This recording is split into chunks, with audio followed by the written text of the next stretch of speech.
양아치들이 셔츠를 찢어버리자 팔꿈치 한 방으로 녀석은 보건실 직행 김서연은 낡은 배낭을 가냘픈 어깨에 메고 복잡한 영등포 고등학교 복도를 걸으며 고개를 숙였다.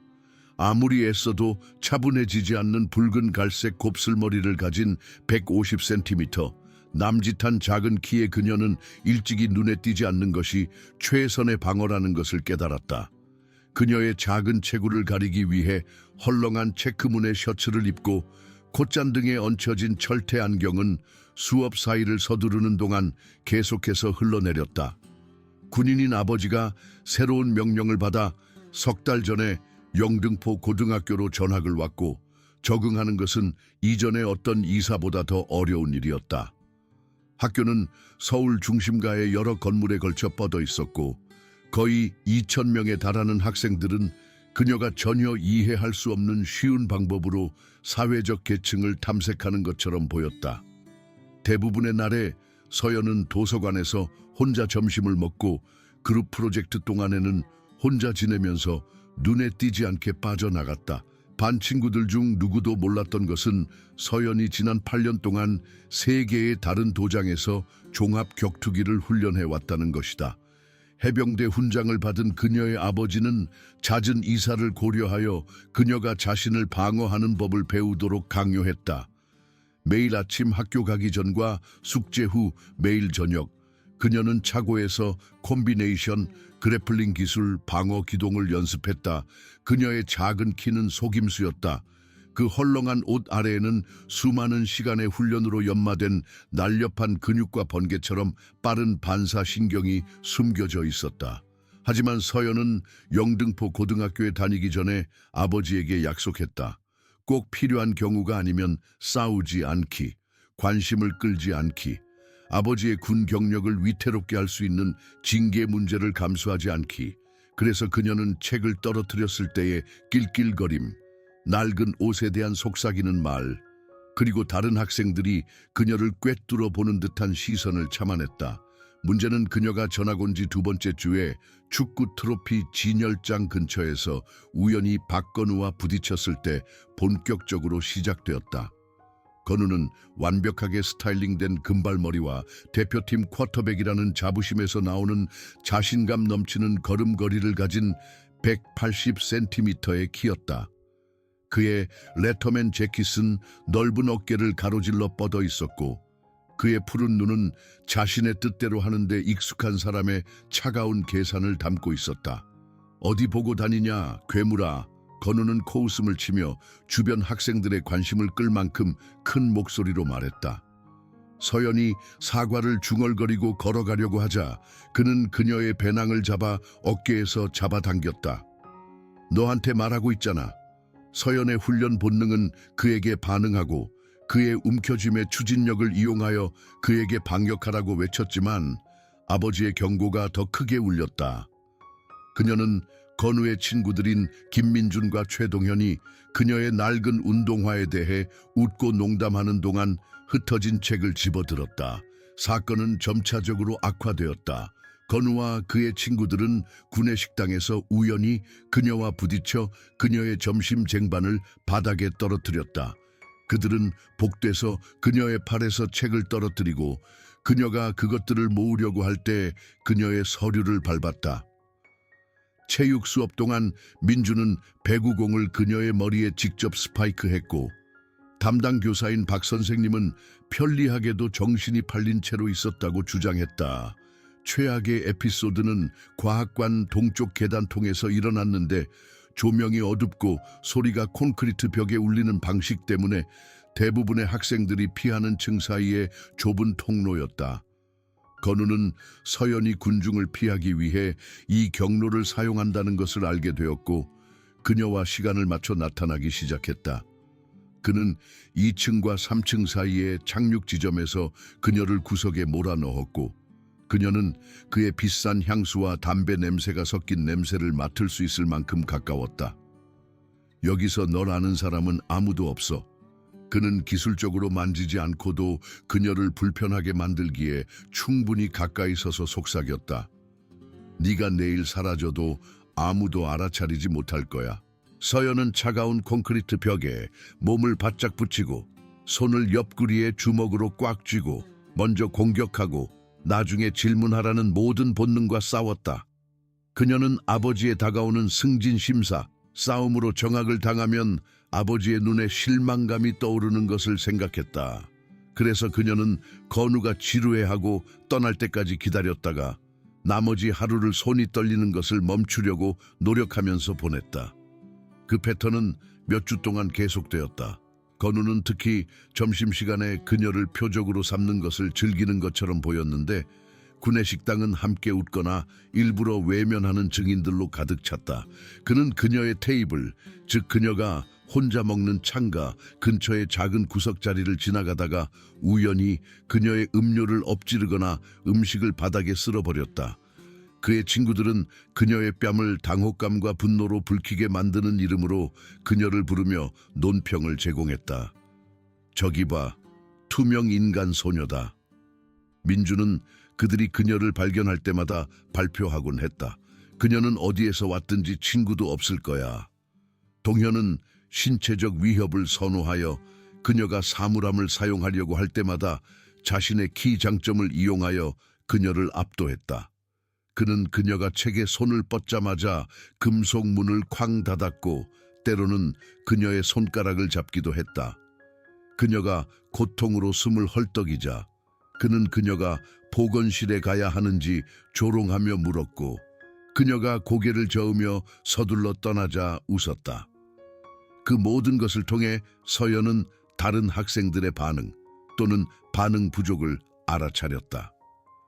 화학 실험 파트너인 엠마라는 조용한 소녀는 그녀의 방향으로 동정적으로 힐끗거렸지만 건우가 서연의 외모에 대해 큰 소리로 언급할 때는 결코 입을 열지 않았다. 영어 수업에서 그녀 옆에 앉은 학생들은 동현이 우연히 그녀의 의자를 반복적으로 찼을 때 불편하게 몸을 움직였지만 그들은 자신의 논문에 시선을 고정하고 아무 말도 하지 않았다. 심지어 교사들조차도 그럴듯한 부인을 유지하기로 결심한 것처럼 보였다. 박 선생님은 수업 시간에 혼란이 발생하면 눈살을 찌푸렸지만 건우가 잔인한 말을 속삭이거나 동현이 서연의 머리에 종이공을 던지는 순간을 어찌된 일인지 항상 놓쳤다. 최 선생님은 실제로 민준이 그의 교실 밖 복대서 그녀를 넘어뜨려 그녀의 책이 리놀륨 바닥에 날아가는 것을 목격했지만 명백한 의도를 언급하지 않고 모든 학생들에게 더 조심하라고 상기시켰을 뿐이다. 결정적인 순간은 10월 말 화요일에 찾아왔는데 사막의 더위는 학교의 오래된 에어컨 시스템이 따라잡기 위해 여전히 애쓰고 있었다.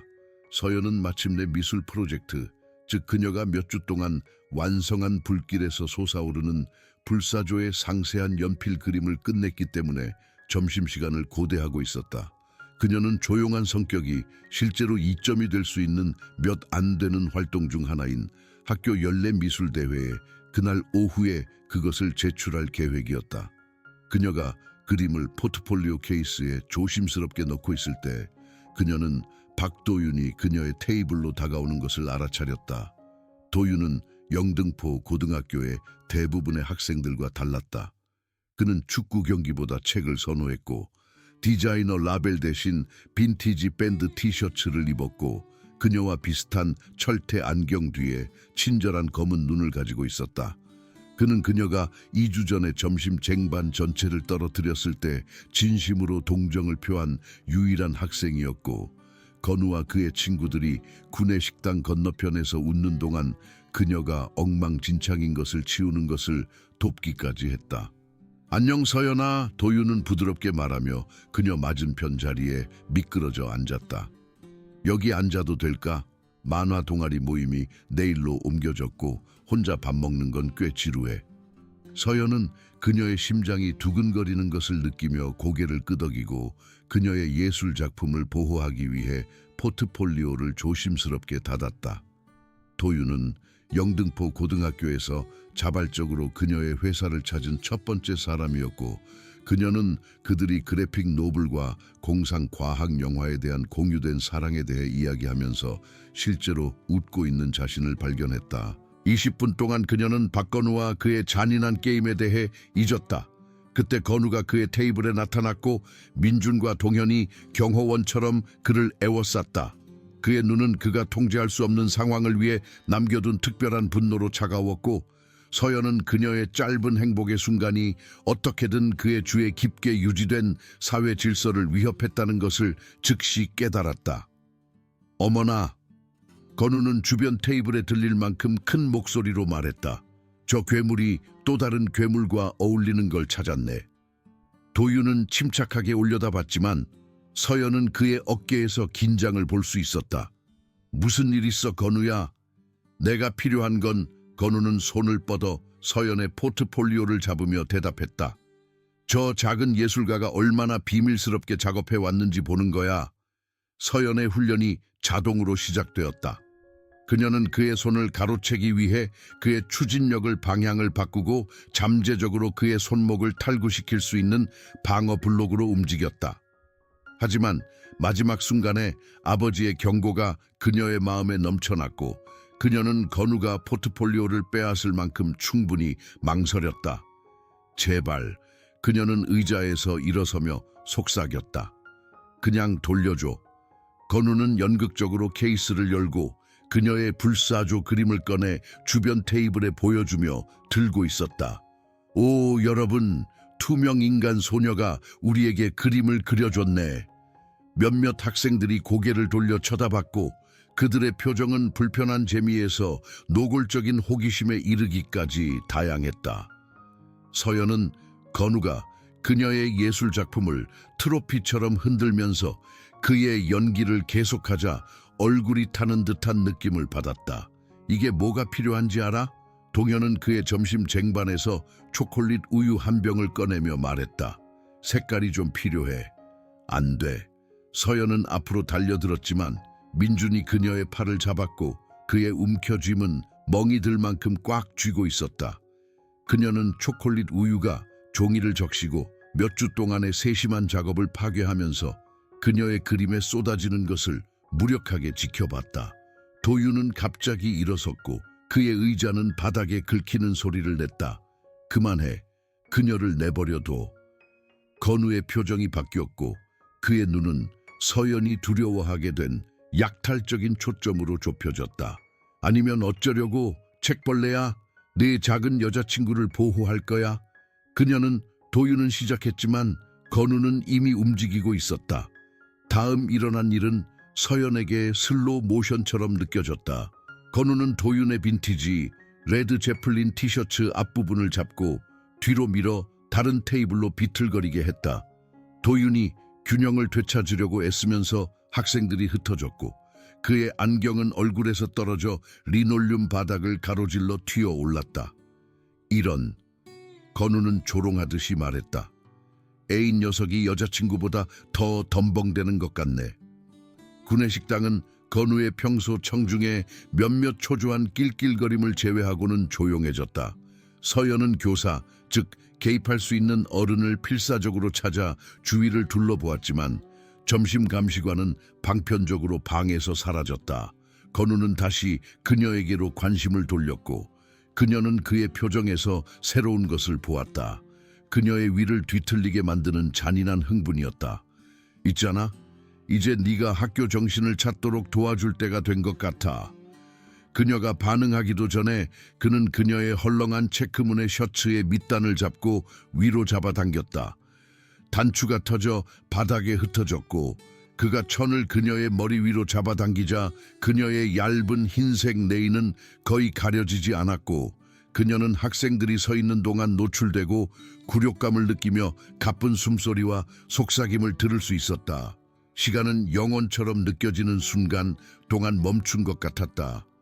서연은 구내식당 중앙에 서 있었고 그녀의 셔츠는 건우의 손에 들려 있었고 그녀는 그녀를 완전히 취약하게 만드는 얇은 탱크탑만 입고 있었다. 그녀는 도윤이 바닥에서 일어나려고 애쓰는 것을 볼 수 있었고 그의 얼굴은 분노와 당혹감으로 붉어졌다. 그녀는 속삭임이 시작되는 소리, 그녀의 굴욕을 소셜미디어 후손을 위해 포착하기 위해 휴대폰이 꺼내지는 소리를 들을 수 있었다. 하지만 무엇보다도 그녀는 건우의 의기양양한 미소, 즉 그가 기본적인 인간 존엄성을 가질 자격이 없다고 여겼던 사람에게 궁극적인 승리를 거두었을 때 그의 눈에 만족감을 볼 수 있었다. 그때 8년의 훈련이 시작되었다. 서연은 건우의 반사신경이 처리할 수 있는 것보다 더 빨리 움직였다.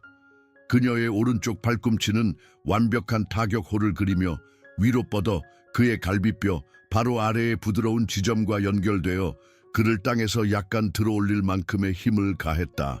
충격으로 그의 폐에서 모든 공기가 한 번에 빠져나갔고 그의 손은 본능적으로 부상당한 몸통을 보호하기 위해 움직이면서 그녀의 셔츠를 잡은 그의 움켜쥐음은 느슨해졌다.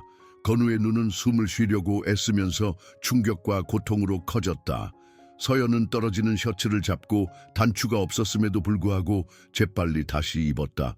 하지만 그녀는 끝나지 않았다. 민준이 그의 친구를 돕기 위해 달려들었지만 서연은 이미 움직이고 있었다. 그녀는 왼쪽 발로 회전하여 그녀의 오른쪽 무릎을 위로 뻗어 그의 명치를 잡았고 그를 동현에게 비틀거리게 할 만큼 정확하게 잡았다. 두 소녀는 사지의 엉킴 속에서 쓰러졌고 동현은 숨을 헐떡이고 민주는 친구의 팔다리에서 벗어나려고 애쓰면서 맹세했다. 구내식당은 외침과 감탄사로 뒤덮였다. 학생들은 더 나은 시야를 확보하기 위해 테이블 위로 뛰어올랐고 수개월 동안 괴롭힘을 당했던 조용한 소녀에 의해 박건우와 그의 친구들이 체계적으로 해체되는 전례 없는 광경을 기록하기 위해 휴대폰이 도처에 나타났다. 건우는 어느 정도 몸을 바로 세웠지만 여전히 갈비뼈를 잡고 숨을 헐떡이고 있었다. 그의 얼굴은 당혹감과 분노로 붉어졌고 그의 급부 수십 명이 자신의 통제해 있다고 여겼던 사람에게 패배하는 것을 목격하고 있다는 것을 깨달았다. 내 인연, 그는 시작했지만 그의 목소리는 헐떡거리는 소리에 더 가까웠다. 서연은 유연한 우아함으로 그의 서투른 공격을 피하고 그의 뻗은 손목을 잡고 자신의 추진력을 이용하여 그를 근처 테이블에 뻗어 넘어지게 했다. 점심 쟁반이 날아갔고 건우는 으깬 감자와 그레이비 더미에 얼굴을 먼저 들이밀었고 그의 완벽한 머리카락은 이제 구내식당 음식으로 뚝뚝 떨어졌다. 민주는 마침내 다시 일어섰고 그녀의 팔을 잡고 그녀의 옆구리에 핀으로 고정하려고 그녀의 뒤로 돌았다. 하지만 서연은 10살 때부터 정확히 이런 상황을 훈련해왔다. 그녀는 몸무게를 떨어뜨리고 팔꿈치를 뒤로 밀어 그의 몸통에 부딪혔고 그녀의 사부가 수천 번 연습하게 만든 동작으로 그의 다리를 쓸어버렸다. 민주는 바닥에 세게 부딪혔고 그의 머리는 몇몇 학생들이 움찔하게 만드는 소리와 함께 리놀륨과 연결되었다. 그는 완전히 멍해지고 싸움을 계속할 의향이 없는 채로 신음하며 거기에 누워 있었다. 동현은 여전히 무릎을 꿇고 배를 잡고 숨을 고르려고 애쓰고 있었다. 그는 새로운 존경심과 약간의 두려움으로 서연을 올려다보며 갈등에 합류하려는 생각을 분명히 제고했다. 건우는 테이블에서 천천히 몸을 일으켜 으깬 감자가 얼굴에서 미끄러져 내려오면서 어느 정도 위험을 되찾으려고 애썼다.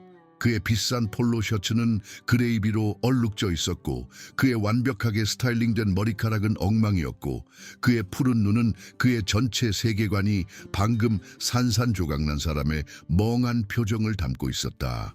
어떻게 그는 시작했지만 그의 목소리는 더 헐떡거리는 소리로 나왔다. 서연은 아드레날린이 그녀의 시스템을 통해 흐르고 있음에도 불구하고 정상적으로 숨을 쉬면서 혼돈의 중심에 서 있었다. 그녀의 체크무늬 셔츠는 아래쪽 2개의 단추로만 고정된 채 열려 있었지만 그녀의 자세는 그녀가 영등포 고등학교에 도착한 이후 처음으로 자신감을 발산했다. 그녀는 여전히 얼굴에서 음식을 닦으려고 애쓰는 건우를 내려다보며 도취적이면서도 위험한 힘의 급증을 느꼈다. 잠시 동안 모든 본능이 그가 시작한 것을 끝내라고 외쳤다. 건우는 취약하고 굴욕감을 느끼며 완전히 그녀의 자비에 달려 있었다. 그녀는 그를 영구적으로 쓰러뜨릴 수 있었고 그가 몇 달 동안 그녀에게 가한 무력감과 두려움을 느끼게 할 수 있었다. 그녀의 훈련은 심각한 피해를 입히는 수십 가지 방법을 가르쳤고 그녀의 일부는 그 모든 것을 사용하고 싶었다. 하지만 조용한 구내식당을 둘러보면서 그녀는 도윤이 안경을 찾으려고 애쓰는 것을 보았고 그의 얼굴은 테이블에 부딪힌 곳에서 멍이 들었다. 그녀는 충격에서 감탄, 두려움에 이르기까지 다양한 표정으로 바라보는 다른 학생들을 보았다. 그리고 그녀는 힘과 잔인함, 자신을 방어하는 것과 싸우는 괴물이 되는 것 사이의 차이점에 대한 아버지의 말을 기억했다. 일어나. 그녀는 조용히 말하며 건우에게 손을 내밀었다. 그는 그녀의 뻗은 손을 물어뜯을듯이 쳐다보며 그녀의 얼굴과 휴대폰으로 모든 것을 녹화하는 수십 명의 학생들 사이에서 그의 눈이 깜박거렸다. 잠시 후 그는 마지못해 그녀의 도움을 받아 그녀가 약하다고 여겼던 사람의 도움을 받아야 하는 분명한 굴욕에도 불구하고 그를 일으켜 세우도록 허용했다. 이건 끝난 게 아냐. 건우는 중얼거렸지만 그의 목소리는 평소에 권위가 없었다. 그는 여전히 갈비뼈를 잡고 있었고 그의 얼굴은 음식 얼룩 아래에서 창백해졌다. 그래, 끝났어. 서연은 침착하게 대답했다. 그리고 네가 다시는 나나 다른 사람을 그렇게 만지면 다음번에는 주먹을 빼지 않을 거야. 구내식당은 몇 초 동안 조용히 있다가 혼란에 휩싸였다. 학생들은 부상당한 소년들을 확인하기 위해 다른 사람들은 서연을 축하하거나 어떻게 그렇게 싸우는 법을 배웠는지 묻기 위해 달려들었다.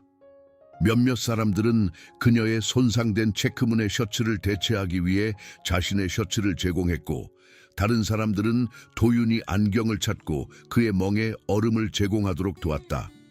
몇 분 안의 이야기는 소셜미디어와 문자 메시지를 통해 학교 전체에 퍼졌다. 싸움 영상은 행정부가 휴대폰을 압수하는 것보다 더 빨리 유포되었고 그날이 끝날 무렵 김서연은 투명 인간에서 학교 전설로 변모했다. 즉각적인 여파는 행정관들의 행렬, 부모님에게 걸려온 전화, 교장실에서 열린 긴 회의를 가져왔다. 하지만 증인 증언은 압도적이었다. 수십 명의 학생들이 몇 달 동안의 악화되는 괴롭힘, 고의적인 굴욕, 그리고 서연의 반응을 유발한 건우의 마지막 폭행을 묘사하기 위해 나섰다. 보안 카메라는 그녀가 몸을 가리고 후퇴하려고 하는 동안 건우가 그녀의 셔츠를 잡는 것을 보여주면서 그들의 설명을 확인했다. 박건우는 폭행 및 괴롭힘으로 2주 정학 처분을 받았다. 김민준과 최동현은 각자 참여로 3일씩 받았다. 세 사람 모두 분노 조절 상담을 마치고 아침 발표 시간에 큰 소리로 읽힐 공식 사과문을 작성해야 했다. 서연은 싸움으로 하루의 교내 정학을 받았지만 그 처벌은 진정한 징계보다 형식적인 것에 더 가깝게 느껴졌다. 윌리엄스 교장조차도 누군가가 마침내 건우의 행동에 맞섰다는 것에 개인적으로 기뻐하는 것 같았지만 그는 괴롭힘에 대한 해결책으로 폭력을 공식적으로 용납할 수 없었다. 영등포 고등학교의 변화는 즉각적이고 극적이었다. 이전에 서연을 꿰뚫어 보던 학생들은 이제 그녀의 무술 배경과 싸우는 법을 어떻게 배웠는지 알고 싶어하며 호기심에 찬 존경심으로 그녀에게 접근했다. 괴롭힘에 대해 편리하게 눈을 감았던 교사들은 갑자기 교실 역학에 훨씬 더 주의를 기울였다. 더 중요한 것은 건우의 잔인함의 표적이 되었던 다른 학생들이 자신의 목소리를 찾았다는 것이다. 화학 수업에 엠마는 돕고 싶었지만 표적이 되는 것을 두려워했다고 인정했다. 몇몇 신입생들은 자신의 위협과 괴롭힘에 대한 이야기를 꺼냈다. 그가 무적도 불가침도 아니라는 것을 깨달으면서 건우가 주에 깊게 배양한 공포 문화가 무너지기 시작했다. 도윤은 서연의 점심 테이블에 정기적으로 나타났고 그들의 우정은 그녀가 그에게 미소 지을 때마다 그녀의 심장을 뛰게 만드는 무언가로 깊어졌다. 그는 그녀에게 자신의 싸움을 싸워달라고 결코 부탁하지 않았지만 그의 조용한 지지와 진정한 존경심은 그녀가 전사 훈련과 평화롭게 어울리고자 하는 욕구 사이에서 균형을 찾는 데 도움이 되었다. 건우 자신은 가장 극적인 변화를 겪었다. 공개적으로 패배한 굴욕은 그의 사회적 지위 상실과 결합되어 자신의 행동의 현실에 직면하게 했다. 그의 사과는 마침내 나왔을 때 어색했지만 진실된 것 같았다. 나는 그것이 어떻게 느껴지는지 생각해 본 적이 없어. 그는 구내식당 사건 이후 3주 후 개인적인 대화에서 인정했다. 나는 네가 방역할 수 없다면 무슨 일이 일어나든 당연하다고 생각했어. 서연은 속임수나 조작의 징후를 찾기 위해 그의 얼굴을 연구했지만 불편한 정직함만 발견했다. 세상은 그렇게 돌아가지 않아. 그녀는 대답했다. 누군가를 해칠 수 있다고 해서 그렇게 할 권리가 생기는 건 아니야. 건우는 그녀의 팔꿈치가 연결된 왼쪽을 여전히 좋아하면서 천천히 고개를 끄덕였다. 나는 더 나아지려고 노력하고 있어. 생각보다 더 어려워. 2달 후 서연이 영등포 고등학교 복도를 걸으면서 모든 것이 얼마나 완전히 바뀌었는지에 감탄했다. 학생들은 인사를 외치고 스터디 그룹에 초대하고 자신의 괴롭힘 문제에 대한 도움을 요청했다. 그녀는 방과 후에 만나는 비공식적인 자기 방어 클럽을 시작하여 배우고 싶어하는 모든 사람에게 기본 기술을 가르쳤다. 그녀는 여전히 헐렁한 체크문의 셔츠를 입고 곱슬머리를 길들이지 않았지만 이제는 위장술이 아닌 선택처럼 느껴졌다. 아버지는 그녀가 마침내 그 사건에 대해 말했을 때 그녀의 자제력과 공격을 계속하기보다는 건우를 일으켜 세우기로 한 그녀의 결정에 대해 칭찬하면서 자랑스러워했다. 진정한 힘은, 그는 말했다, 얼마나 많은 피해를 줄 수 있는지에 관한 것이 아니야. 멈춰야 할 때를 아는 것에 관한 것이지. 미술대회는 구내식당 사건으로 연기되었지만 서연은 새로운 작품, 즉 더 큰 인물들에게 둘러싸인 더 작은 사람을 보호하면서 함께 서 있는 학생들의 그림을 제출했다. 그녀는 그것을 자신의 목소리 찾기라고 불렀고 그것은 학교 전체 대회에서 1위를 차지했다. 그녀가 도윤과 그들의 늘어나는 친구들과 함께 구내식당에 앉아있을 때 서연은 그녀를 이 순간으로 이끈 이상한 여정을 되돌아보았다. 그녀는 눈에 띄지 않는 것이 항상 보호가 아니며 때로는 평화를 찾는 유일한 방법은 그것을 위해 싸울 의향이 있는 것이고 자신을 옹호하는 것이 싸우는 바로 그 존재가 되는 것을 의미할 필요는 없다는 것을 배웠다. 몇 달 전에 그녀가 그린 불사조는 초콜릿 우유와 잔인함으로 파괴되어 사라졌다. 하지만 그것이 묘사한 신화적인 새처럼 그 재에서 새로운 것이 솟아올랐다. 더 강하고 더 사납고 무시할 수 없게.